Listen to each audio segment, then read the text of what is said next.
Então, pessoal, a gente está voltando agora com nossa aula semanal de História, né? Voltando com Grécia. Hoje a gente vai falar um pouco sobre o período homérico. A gente tinha falado sobre o pré-homérico, que a gente falou basicamente de Creta, né? Que eram aquelas sociedades matriarcais. A gente vai falar agora sobre algumas características da mitologia grega, né? Espero que vocês gostem do conteúdo, embora ele vá ser um pouco resumido, porque a mitologia grega é muito extensa, muito grande, e talvez eu fosse consumir muito tempo de aula com essas características. Então, primeiro vamos entender o porquê do nome homérico, né? O Homero, ele foi um importante escritor grego, né? Ele fez aí as obras que a gente mais reverencia, mais conhece, que é a Ilíada e a Odisseia. Vocês talvez não conheçam o livro, né? Vocês talvez não tenham pegado no livro, mas com certeza vocês já conhecem a história do Ulisses, das sereias, dos ciclopes, das Circe, que, se eu não me engano, tem até nos episódios da Liga da Justiça, né? Que ela transformava humanos em porcos. Vocês vão ter também Cavalo de Troia, né? Que até hoje usa-se esse nome para certos tipos de vírus de computador. Todas essas histórias, elas são contadas nesses livros, né? Que são livros muito interessantes, né? Que são bem mitológicos, falar aí dessas criaturas de homens que se amarravam nos barcos, né? No caso Ulisses, né? Ele se amarra no barco para não sucumbir, para não atender o chamado das sereias, e sobrevive fazendo isso. São todas histórias bastante que falam muito da mitologia, mas também falam muito da cultura grega, né? Da experiência que eles tinham na sua experiência religiosa, na sua experiência econômica, política, entre outras coisas. Então, o Homero, ele é uma coisa tão importante dentro da cultura grega que existe esse período aí que é conhecido como período homérico. O que a gente vai achar um ponto que eu levanto aí e que o próprio Homero vai defender é que o povo, os aqueus, que era um povo que morava na Europa, né, que teriam aí vindo da parte mais norte da Europa e ido para o Mediterrâneo, seriam os primeiros gregos. Lembrando, pessoal, que a Grécia ele era de grande importância ali naquele mar, no mar Mediterrâneo, porque ele tinha ali comunicação comercial com várias outras civilizações, outras populações que também transitavam pelo mar Mediterrâneo. Um mar curto, um mar pequeno assim em extensão, né? Mas que ele era muito rico em diversidade cultural. Então, dentro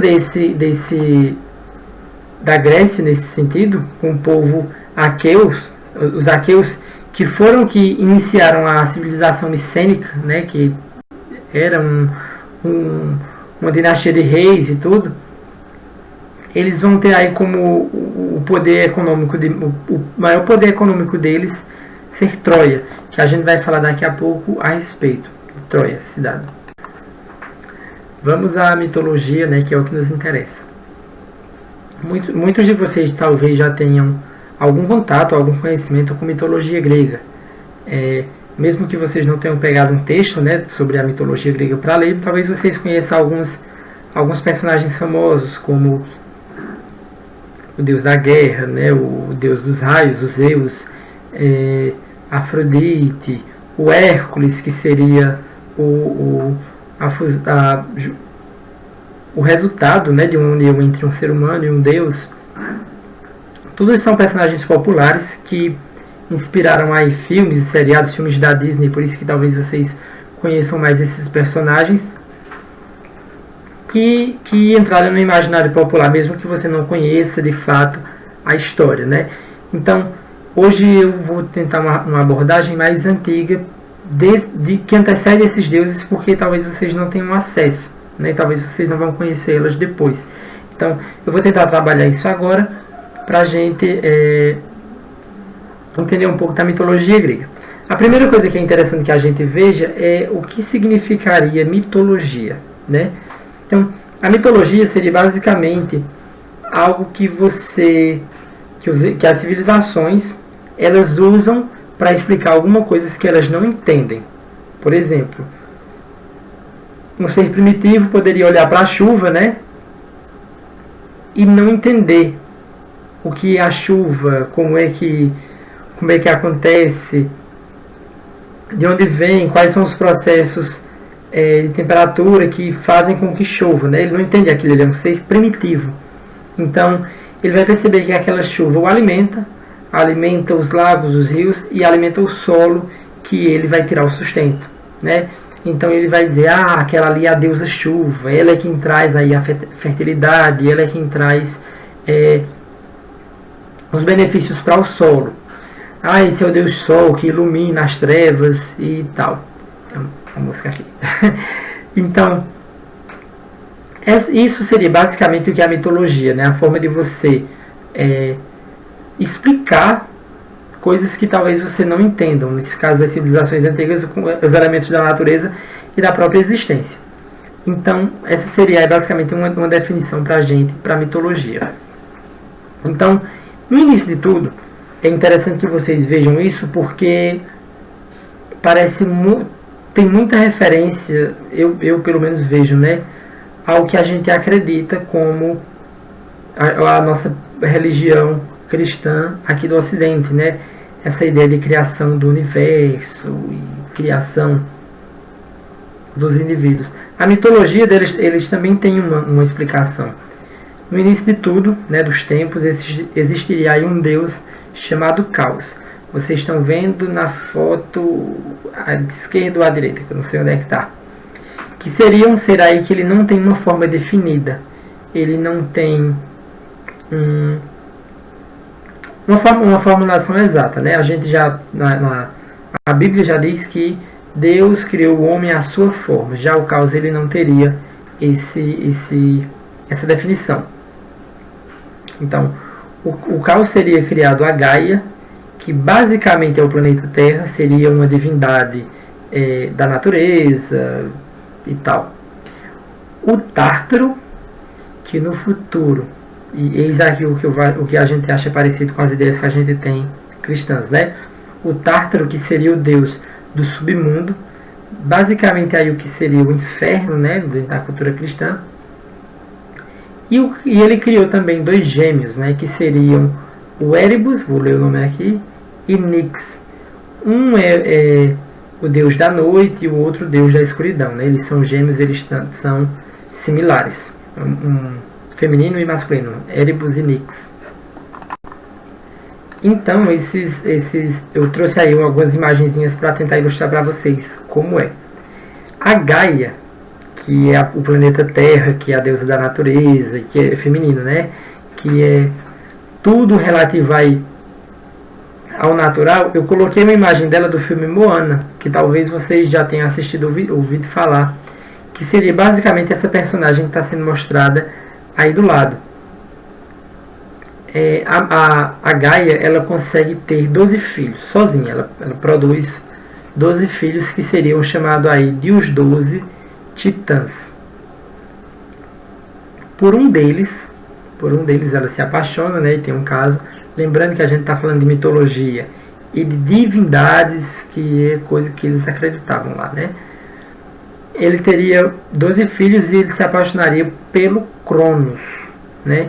Que seria o deus do ar, das nuvens, que talvez vocês estejam vendo aí uma imagem do lado que mostra eles dois se aproximando, né? A terra e o ar, né? Nessa relação. Só que essa junção entre esses dois seres da natureza e esses elementos divinos é uma relação que começa a gerar monstros, né? Os ciclopes que vocês estão vendo aqui embaixo, esses assim onde é que tá, e esse daí de baixo que eu esqueci o nome dele, que seria um monstro de basicamente 50 cabeças, seriam monstros terríveis, né? Que estava nascendo dessa união entre a Gaia e o Cronos. Então, o que é o Cronos não gosta de monstros. Então ele aprisiona todos esses monstros no submundo. Onde é o submundo? No interior do planeta. Ou seja, ele no que a gente chamaria de inferno, né? Aí trazendo para uma explicação mais nossa, né? Então, o que está acontecendo aí? Ele pega esses monstros que são filhos dele e aprisiona nesse submundo. Porém, esse submundo fica onde? No interior do planeta. E o planeta é quem? Gaia. Então, o que acontece aí nesse momento? O Cronos, né, que é um dos titãs, o mais forte deles. Eu vou tentar deixar uma foto dos titãs lá no sala de aula para vocês darem uma olhada, caso vocês desejem, né? O Cronos, a Gaia pede ajuda ao Cronos para se livrar do Urano, né, que seria esse deus do ar que estaria criando esses monstros e aprisionando, né? O Cronos, ele trai o pai, né? Não vou falar como, mas ele trai o pai e acaba se tornando o rei aí dos titãs, o mais forte entre eles. Porém, ele não liberta esses monstros que estão aprisionados dentro da Gaia, né? Ele não liberta eles. Isso deixa ela com muita raiva, a mãe dele. Isso. E ela profetiza. Ela profetiza que ele um dia vai... Um dos filhos do Cronos, que é o novo rei, complicado, presta atenção. Ele profetiza que um filho dele vai destronar ele. Vai destruir ele, vai tirar ele do poder. Então, o que é que acontece? Vou seguir a tabela de imagem que vocês estão vendo aí, né? Vocês estão vendo essa primeira imagem em preto e branco, que seria o Cronos destruindo o Urano. Mais embaixo, mais uma representação aí da Gaia, né? Que seria essa natureza. O Cronos, isso, ele acaba casando com a Reia, que é outra desses titãs. Só que, o que é que ele faz? Ele, percebendo essa profecia que a mãe dele tinha feito, de que algum dia viria um filho dele e iria destruir ele, tirar ele dos poderes dele, então ele começa a ingerir esses filhos, ele começa a comer, ou seja, aprisionar esses filhos, todos os filhos que eles tinham dentro dele. E a Reia, que era a deusa da fertilidade, né, da maternidade, uma coisa desse tipo, ela começa a ficar super triste, ela começa a ficar arrasada, porque ela é a deusa da maternidade, ela não consegue ser mãe, porque todos os filhos dela são devorados. Vocês estão vendo uma escultura aí, grega, que mostra ela basicamente ela entregando esse filho para ser devorado. Então, já no sexto filho que estava acontecendo, a Reia, ela engana o Cronos, ela coloca o filho dela para ser criado em um local bem distante, escondido, e dá ao Cronos para comer algumas pedras. Lembrando, mitologia, ele é um deus, não percebeu a diferença, né? Esse filho é criado longe, né? Ele é criado escondido e treinado para lutar. Décadas depois ele reaparece, forte, já revitalizado, e acaba destronando o pai dele, né? O Cronos. Ele acaba destruindo esse titã. Esse filho vai se chamar Zeus, que é o que a gente conhece aí dos filmes de desenhos, que é o deus dos raios, o deus do trovão. Tem uma imagem aí do que seria ele destruindo esse pai dele, né? Vocês podem ver em filmes como Percy Jackson, Ladrão de Raios, que mostra muito sobre esse tipo de história. Então, ele liberta esses 6 irmãos dele que estão presos dentro do Cronos, né? Entre eles o Hades e o Poseidon. E eles começam a votar entre eles, os 3, a parte que cada um ia dominar. Fica o Zeus tomando de conta do céu, o Poseidon da água do mar, né?